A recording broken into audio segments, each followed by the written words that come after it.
What's up, guys? Subzeric here, back for another VOD review. Today, doing another Wigwugg VOD review. We've said it before, this guy is a beast, and there's actually something I want to talk about in this VOD review that is a very interesting kind of way to play this patch that people realize a little bit last patch. And it starts with the fact that we get an Akali drop here. We have an Akali now. We have the Nova opener. We do not actually have a Bastion to play around just yet. We do have potentially this TF2, but we're even gonna just say who cares. We're not even going to keep the idea of playing this TF2 because that's not what we want to play around. Two tanky advanced loan and woven magic here.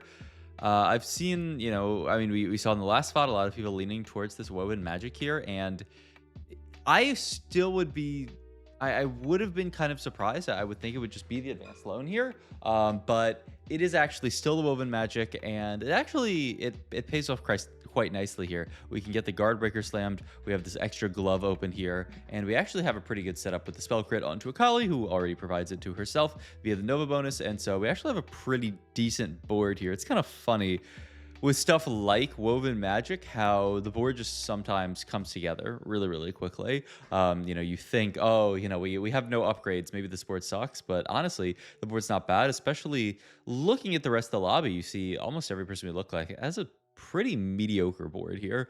So maybe there's actually a chance that we can win a few fights here with woven magic. Probably not like a full 5 streak. That would be the dream, but that's why also you see Wigwugg not leveling up here, not really like playing intensely for that win streak. We know we're not going to 5 streak in this spot here, so we just want to tempo and chill on this Akali here. And that's the idea right now, is that we are just going to tempo this Akali ideally straight to 9, but we'll see how much we can. We've talked about Akali reroll. We've talked about that a lot, but you can see, I wonder if Temmie's actually going to play. This guy has 2 tanky and a couple of Akalis.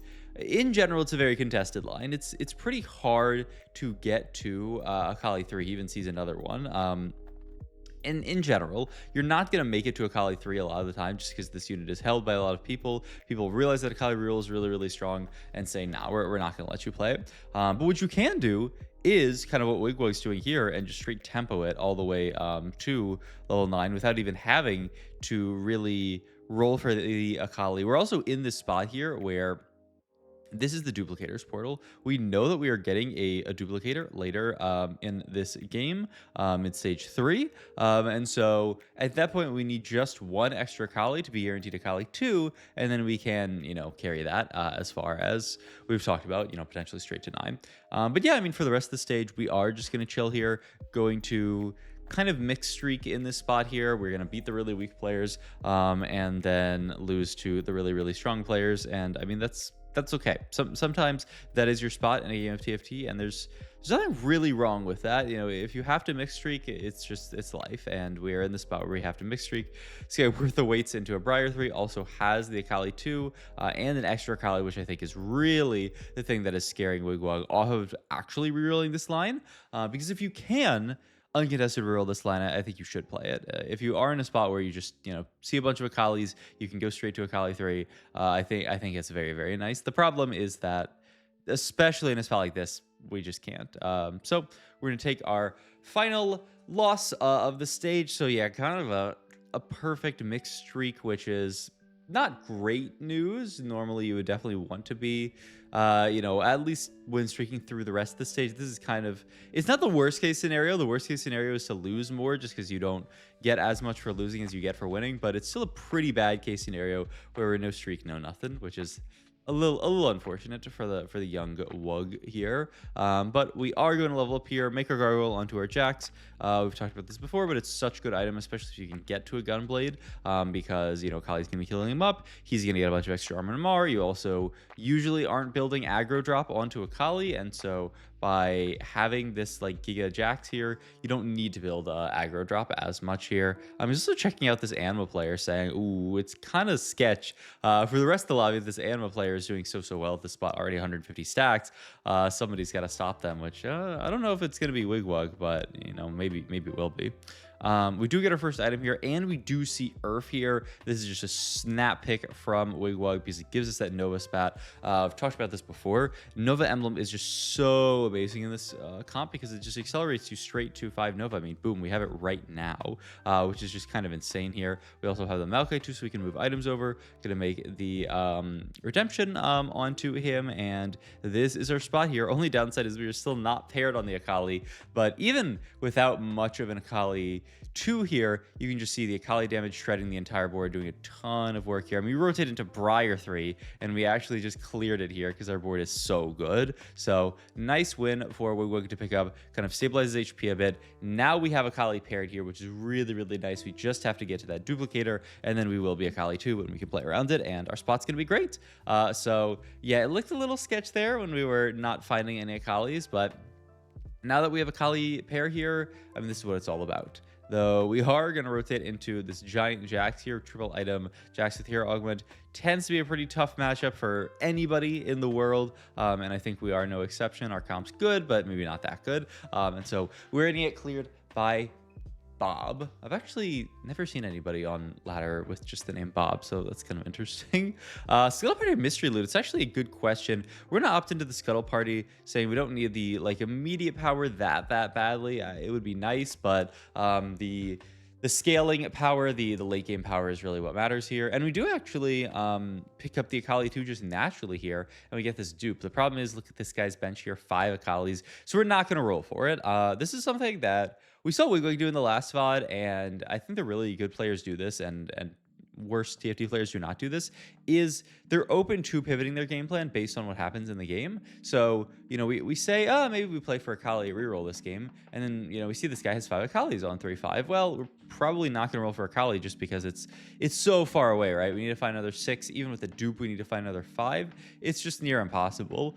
So we won't go for Akali 3. We are going to go much more of this tempo style, and you know, use the Akali to push levels, play around the 5 Nova, and that's just our plan. And that's all you really need to do in this spot here. Also, oh my god, he actually doesn't get 5 Nova down in time, so I believe, okay, at least it defaulted to the Maokai, so at least with some CC onto the board. But a little bit sad here that we don't actually get, I mean, that could have actually been the fight diff here. And speaking of fight diff, look at this guy, 450 stacks here. Probably just going to take the 450 stacks and be done with it, but they could even try to greed 500. There's just their like one true one life. If they take that next loss, I mean, they're gonna be like single digit HP. The upside is usually 500 should win you the game, but hey, I mean, I've seen people lose on it. We get the Blitzcrank here, but opt to just not even hold it with the idea that, like, I mean, how are we actually going to fit Blitz on this board? I'm not even sure why he had Blitz Nunu in Planner here. We also still don't have, like, Gunblade. We talked in the last Akali video about how important this Gunblade is, and it is. It's very, very important because while Gunblade is doing her thing, or while Akali is doing her thing, getting the Gunblade is really, really valuable. So we're going to end up building some kind of interesting items. We build a Kraken Stair Axe here with the idea that we still leave the sword open, but we get double slams here. So I like this a lot. These items can move to Kindred later. It's just a very good setup here. Glass Cannon, pretty solid onto the Akali. He's also thinking about Indiscriminate Killer, but he's just going to take Glass Cannon here. Makes perfect sense with our board, and we are going to level up and try to stabilize here a little bit. So we have the Urgot too. We've talked about before. This guy fits so nicely onto this board here. It's funny that we still have this Nami sitting on the board just as like an extra unit here, just doing whatever she can. And yeah, we are going to pick up the Ross and put him onto the board. 5 trait Ross is pretty good. So we're going to continue to chill on this board here. This is the thing, is that like we are very unlikely to like true stabilize on level 8, like find, you know, 2-star 4 cost on Kindred, find, you know, 2-star Tom Kench or something like that. So it is going to have to be a little bit of a like a tempo style situation here where we're going to use Akali to kind of skip some levels.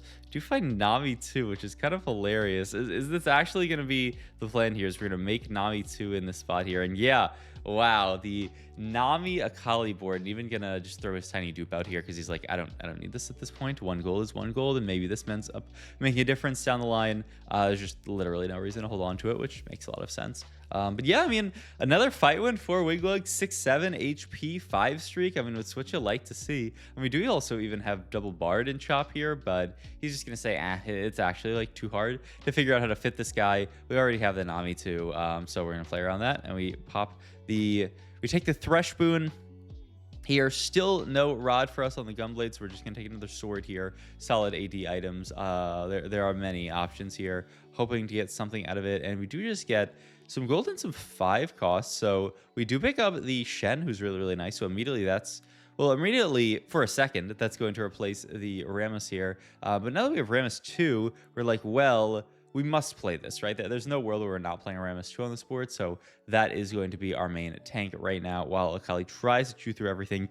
Even Gunbladeless, we can play for it. Also, it looks like this guy just straight up died, which is kind of wild, actually. I don't know. I mean, they had a 400 cash out minimum, but like I said, a lot of people have yapped infinitely about Anima, and then like, it's just free win. Once you get over 400 stacks, it's just a free win. And I mean, what I will say is I've seen a lot of quote-unquote free win games turn into losses, so that is just how it goes sometimes. But yeah, I mean, for Wigwugg, we were hoping to keep streak here, really hoping we can win this next fight. We saw this guy who looked kind of horrifying here, so hopefully we do not rotate into them, and hey, we didn't here, so we do get to keep our 7th streak here and end up in a really nice spot HP-wise, just with this Akali as our carry, which is just crazy to see. Really would like to pick up at least 1 rod here, and he rolls and finds it immediately, finds the Kindred as well that he can fit in. Gunblade DB both get made here, which are both fantastic items. I mean, it's interesting because you probably have to Sterex the Akali. Yeah, so that's going to be the setup here. What I was going to say is we kind of have BIS, the Gunblade DB guard breaker onto the Akali, but when we build Sterex, we kind of have to stick it onto the Akali. The Sterex isn't even bad, by the way, because it is, extra AD for the Akali. It's kind of like a mini Deathblade of its own here, so we're just going super heavy AD onto the Akali and moving the guard breaker around, throwing it onto Nami. She does a good job of like splashing and then getting it procced, so she'll be doing pretty good work. And yeah, it's 5-1 here. This is our board here, just saying we're going to stabilize around the Akali. And I mean, look how hard we did. I mean, Akali 2, the 11,000 damage. And then immediately we find the Giga bailout, exactly what we're looking for. It is the Graves here. This is fantastic. He can hold on to the Nova emblem. He can hold on to the blue buff. He can hold on to the guard breaker. He can hold on to legit everything here. And then we can start upgrading him. He can even hold stuff like the DB late game. It'll be interesting to see what we want to put onto him. But this is just perfect here. We find this guy on 8, so we can start scaling him up. Because honestly, if we had waited till when we go 9, which is probably 5-5 at the earliest, then it'd be pretty sketch to play around the Graves. But because we have him here at 5-2, it's early enough that we can start leveling him up, and it is going to be a power frame. If this is surprising to you, this is the I would say like the undisputed best one if you do have a lot of time to scale the Graves up, or if you just have these mana items. So we're gonna go power frame. He also is interesting, had the Nova Strike onto the Graves for a second there, but yeah, I think it's a lot better onto the Akali here. Still, even though Graves is a beast, I mean, if we had Graves 2, sure, we can strike the Graves, but for now, we're just getting so much damage out of Akali. The extra ability on her cast, or not even on her cast, really, it's on the Nova cast. So yeah, but yeah, going into carousel here, we have a lot of items done. I mean, we can look for Kindred item here. There's really not too much else. I mean, it's interesting. We have all our bases covered with Nova. We have Arnhem Shred built in with Aatrox, and then Akali's actually heal cut.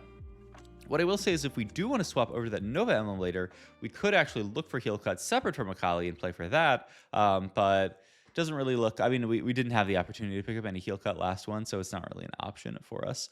But yeah, another loss here. Could look to go next round, and is just going to go this setup here, which, wait, let's go back here just to talk to the Graves upgrades here. But, this coolant build is very, very... standard on Graves when you are playing this setup, where you just go all the coolants, you get void coefficient, get him casting a lot, do 1 trillion damage. We find Vex too on the roll them, but it's really not even what we look for. We're looking for, so we sell it here, find the TK here and the Fiora, and this is going to be a lot more of like the default of the board, the units that we are going to fit onto this this board just because they make sense. They're 5 costs. We can play around them. And yeah, I mean, it's everything that we could want here. I mean, close fight, honestly, against the Xayah board. Take a little bit of velocity here, but you can see now the Graves and the Xayah, or the Graves and the Akali doing great work on this board. So we'll see if we can stick the landing on a top 4 here. Wow, he's just going to open sell in this spot here just to say, surely I am going to find something on this next roll down here, ideally a frontline, a Morgana 2, a TK 2. I mean, worst case, we can even play around the Maokai 2. And that is going to be our plan here. Looks like he's moving items around. I wonder if the DB is going to go over to the Graves because it's so good there. We're rolling down. We do find Shen 2, which is nice. And the TK 2, beautiful here. Does mean we have to sell a little bit more than we'd like, but hey, it's hopefully not the end of the world. And we do got to get all these items down in time. The DB is going to stay there, so I guess... Oh, really interesting itemization choice.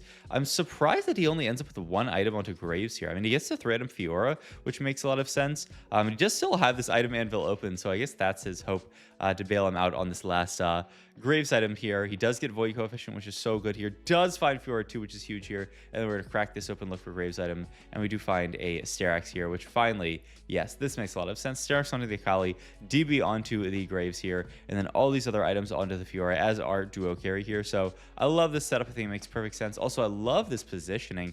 Make sure that Akali is not getting like wrapped on by anything like that. Just keep her alive, keep her in a spot where she can do as much damage as possible. And boom, there's a fight win for Wigwugg. There's a top 2 locked in. It's 6-2, but man, this game is going incredibly quickly just with how much damage Wigwugg and other people did to the lobby. We also don't really have any like extra HP coming in here.